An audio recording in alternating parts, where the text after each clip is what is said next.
தேவன் வந்து தான் என்ன செய்ய போறேன்னு சொல்லிட்டு உங்களுக்கு வெளிப்படுத்தி இருக்கிறாரு. 7 நல்ல பசுக்கள் அப்படிங்கிறது 7 செழுமையான வருஷங்களை குறிக்கும். அதே போல 7 செழுமையான கதிர்களும் 7 நல்ல செழுமையான வருஷங்களை குறிக்கும்.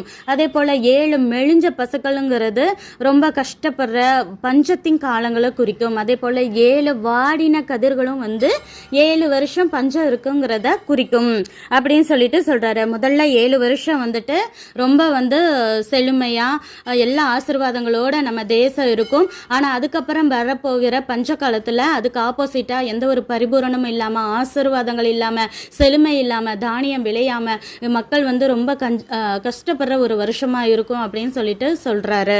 தேவன் தான் இந்த கனவை கொடுத்தாரு. தேவன் இதை சீக்கிரமா செய்ய போறாரு அப்படிங்கிற அடையாளமாக தான் உங்களுக்கு ஒரே கனவு 2 தடவை வந்திருக்கு. நீங்க இப்ப என்ன செய்யுங்கன்னா, சீக்கிரமா இந்த தேசத்துல ஒரு விவேகமும் ஞானமும் உள்ள ஒரு ஆளை கண்டுபிடிச்சு அதிகாரியா நியமிங்க. அந்த அதிகாரிக்கு கீழே ஒரு பெரிய களஞ்சியத்தை கொடுத்து தானியங்களை வந்து தேசத்துல விளையிற தானியங்கள் சேர்த்து வைங்க.